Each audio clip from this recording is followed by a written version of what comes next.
I am Ruth McEwen, Advisory Council member serving on the Northwest Senior and Disability Services Advisory Councils.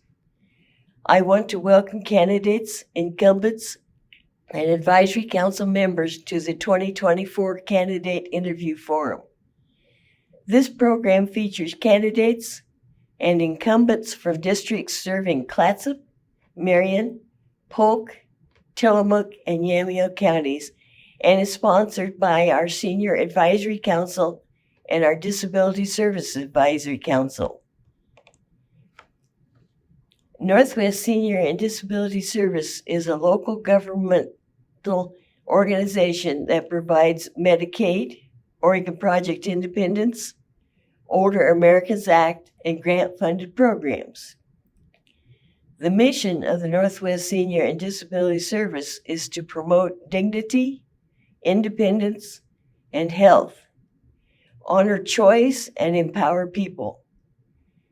The assistance and support we provide to consumers includes information, assistance, in-home and community-based services, financial and medical help, meal site and home-delivered meals, options counseling, adult protective services, Medicare counseling, and peer mentoring, money management, as well as health and wellness programs.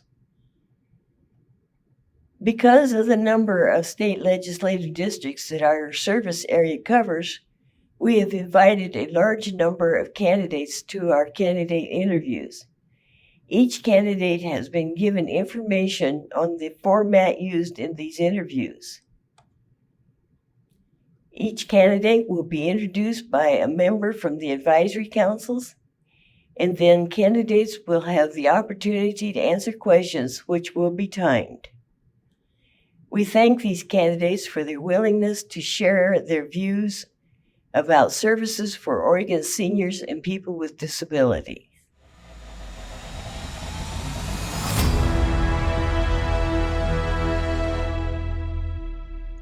Hi, my name is Cheryl Statz. I'm a member of Senior Advisory Council and Disability Services Advisory Council at Northwest Senior and Disability Services. Today, I'm interviewing Representative Lucetta Elmer. She's a Republican candidate for Oregon House District 24, and we'll be asking Representative Elmer questions related to seniors and people with disabilities. Welcome, Representative Elmer. Thank you for sharing your time with us.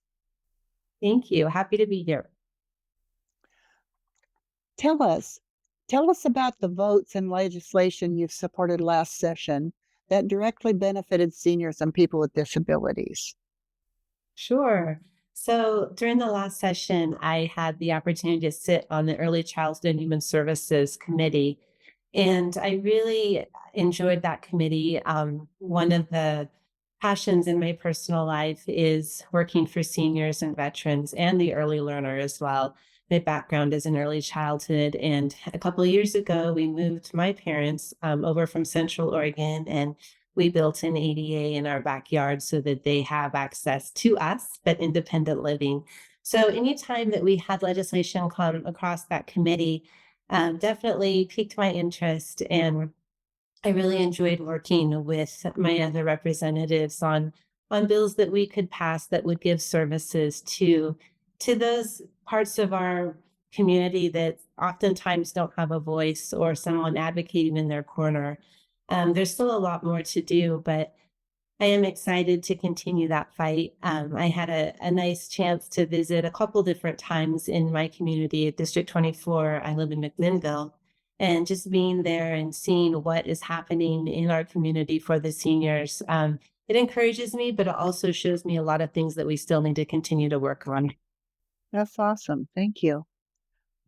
So how would you prioritize state funding, including funding that is matched with federal funds, such as Medicaid, for services to an ever-expanding number of seniors and people with disabilities?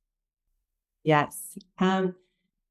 There are a lot of challenges right now that we have with Medicaid. And I think anytime that you can get a match from the federal monies that are available, that's something that we do need to prioritize.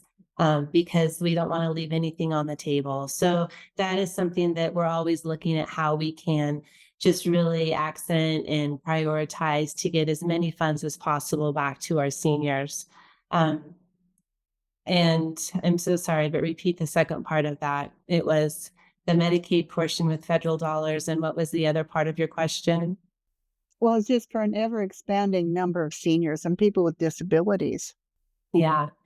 Yeah, so true. It's as far as prioritizing state funds, for me personally, it is a big priority because again, I just think that's a margin of our society that doesn't always have someone standing up in their corner.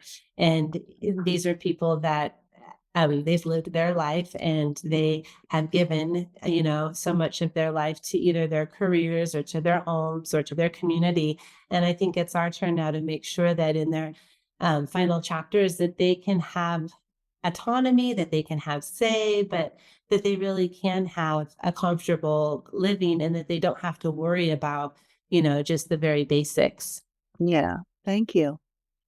It's becoming increasingly challenging for seniors and people with disabilities to obtain housing due to constantly rising housing costs and an insufficient supply of disability accessible housing.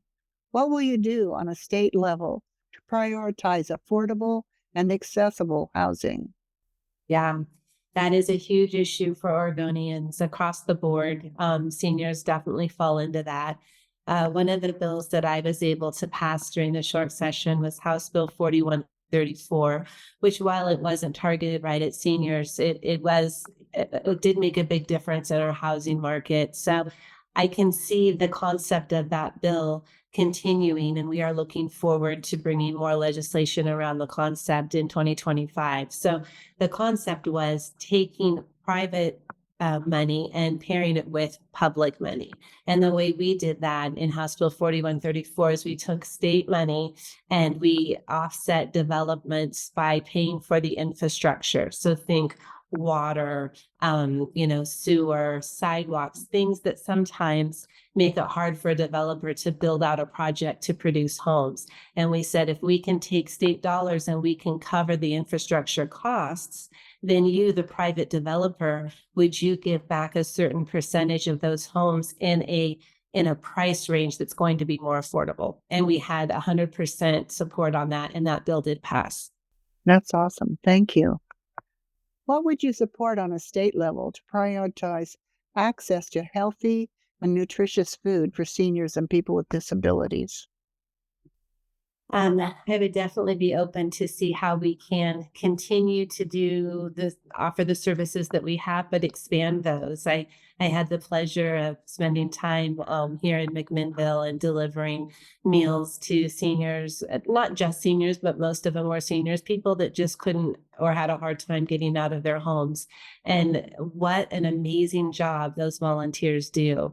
And the lady that I was paired with, I was blown away at how many years she's been doing that. Every week shows up, every week delivers meals. And not only was she delivering meals, but she had a relationship with these people. And you could tell they really looked forward to seeing her. That's awesome. What would you do to address the behavior, behavioral health needs for older adults and people with disabilities? Another great question. And that is a huge topic right now. I just spent the day Friday of last week with Representative Nose, who is the chair of our Behavioral Health and Healthcare Committee. I invited him to District 24 and we toured the district. We went out to the hospital, we met with some doctors, and we just spent the whole day talking about those exact needs within our state because there are so many needs, and we need to figure out a way that we can do a better job at servicing our people. Thank you very much. We've been visiting today with Representative Lucetta Elmer, a Republican candidate for Oregon House District 24. Thank you, Representative Elmer, for joining us today for this interview. You're welcome. Thank you. I want to thank the candidates on behalf of the members of the Senior Advisory Council and Disability Service Advisory Council of Northwest Senior and Disability Services for attending our candidate interviews. We hope the information that has been provided will help you make informed choices when you vote. The opinions expressed here are not endorsed by Northwest Senior and Disability Services. For more information or to get connected to services provided by Northwest Senior and Disability Services, call 1-866-206-4799. The advisory councils for Northwest Senior and Disability Services would like to thank Capital Community Media for their production of the forum. Thank you for watching.